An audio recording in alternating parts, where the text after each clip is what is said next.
Hey everyone, Mr. Sujano here, your source for gaming, tech, emulation, and open source news. Let's get started.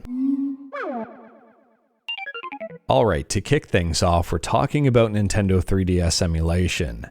In yesterday's video, we talked about Yuzu and the fact that it was open source, and a lot of people took that source code and made a whole bunch of different forks. And it appears the same thing is happening with Citra. Citra was open source, which means anybody could see the source code, anyone could do what they wanted with it. And it appears that a lot of people took that source code and are creating forks as well. What I find interesting, unless I missed something, I didn't see Citra mentioned specifically as part of the lawsuit. I mean, the only part of the document that I saw that mentioned Citra was right here talking about Bune. Bune was then the lead developer for Citra, a Nintendo 3DS emulator which is still widely available and still supported. So although Citra was taken down, from a legal standpoint, I don't know what that means about its source code and people forking it and borrowing it. Now, I touched on this in yesterday's video and I'll say it again. With the absence of Yuzu and Citra, there seem to be some people searching for forks of Yuzu and Citra. And it may be an opportune time for someone trying to distribute malware to hop on that popularity and push out the malware as forks of Yuzu and Citra. The only 3DS emulator I trust right now is Panda 3DS. Next up, this is a quick one. We're talking about Duck Hunt on the Commodore Amiga. And this is an unofficial port of the game. Version 1.2 just dropped. I'll drop a link to this video in the description below in the event that you wanted to check it out. As for what's new in this update, there's new clouds, the background is shaded, and there's a different startup screen. Next up, I've got another quick one. If you're in the States and you want to see an absolutely awfully awesome movie, the Street Fighter movie is free to watch on YouTube. Now, if you're not in the United States and you're not using a VPN that says you're in the States, this is the screen you're going to get. Next up, I'm pretty sure we talked about this one in a previous video, but now it's official. Ghost of Tsushima is headed to PC via Steam and Epic. It does support upscaling, DLSS, FSR, and even more. It's headed to PC on May 16th. Now, this is a director's cut, so it includes an expansion, Japanese voiceover option. It's compatible with the DualSense controller with even haptic feedback, and it will support multiplayer. If you are curious about this one, the Steam page is already up. I'll drop a link to it in the description below.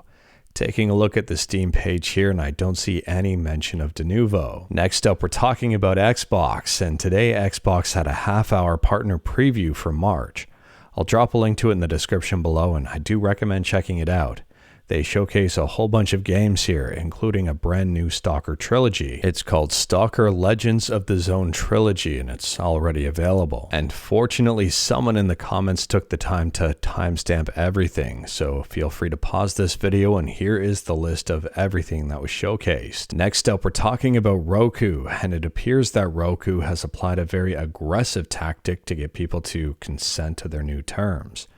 They're flat out blocking or disabling their devices until people click accept. So here's a sample of the image. You can't do anything until you hit agree, and I'm assuming a lot of people didn't even read this and just clicked agree. It's been reported that in these terms there's a forced arbitration agreement that prevents the user from suing or taking part in lawsuits against Roku. The puzzling thing to me is I don't see an option here to click not agree. If someone doesn't agree with these terms, I'm assuming they just can't use the Roku anymore, which is kind of crazy. You buy a device and then they change the terms and you can't use it. Next up, we're talking about Timesplitters 4, and we talked about this one a few days ago and it had a very interesting story.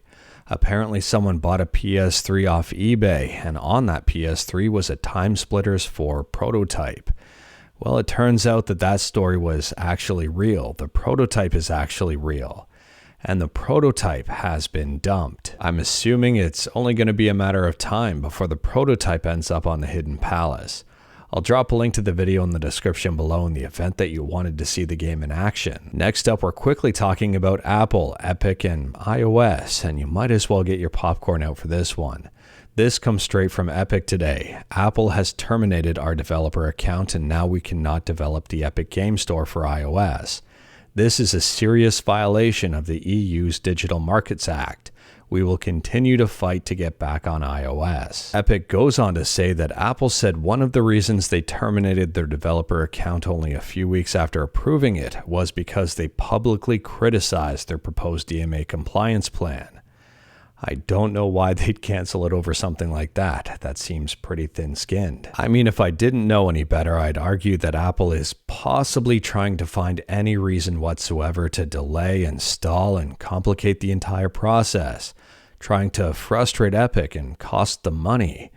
But who knows? And speaking about money, next up we're quickly talking about Rooster Teeth, and it appears that Rooster Teeth is shutting down after 21 years. It's said that the Roost podcast network will remain in operation while they're trying to sell assets like Red vs. Blue, RWBY, and Genlock. I find this unfortunate, although I haven't watched a lot of this stuff in a long time. I used to be a fan of Red vs. Blue back in the day. Let me know your thoughts about this in the comments below. And last up here, we're talking about EmuDeck, and we've got some good news about it and arguably some bad news. EmuDeck just got a brand new update. If you are curious about this one and wanted to read the full changelog, I'll drop a link to it in the description below, and I do recommend checking it out. There is quite a bit in there. This is a very big release.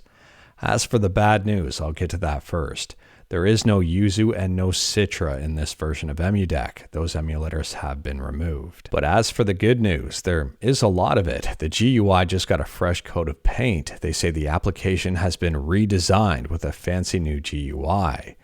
As for emulators, they've added in Big P Emu, which is Atari Jaguar. They've also added in Flycast for Sega Dreamcast and Model 2 with Model 2 emulator. On top of that, there's a whole bunch of updates and fixes and settings optimizations for a whole bunch of different emulators. They've added a new Pegasus front end, a whole bunch of updates to Steam ROM Manager. On top of all of that, there's a whole bunch of updates to their tools, and I'm noticing a very interesting one here. It says added 3DS trimming support for Citra. Now, I was a little bit confused about that, and I did some digging, and well, we've got our answer here. Support for Citra and Yuzu app images. Bring your own Yuzu, so take that for what you will.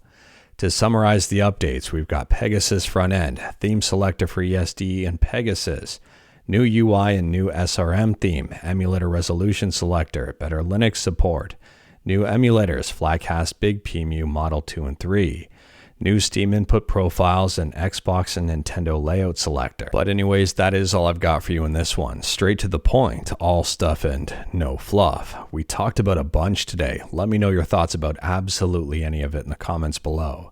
If you like this video, leave a like. If you did not like this video, leave a like. Hit that subscribe button, check out my other videos. Don't tempt fate, save your state.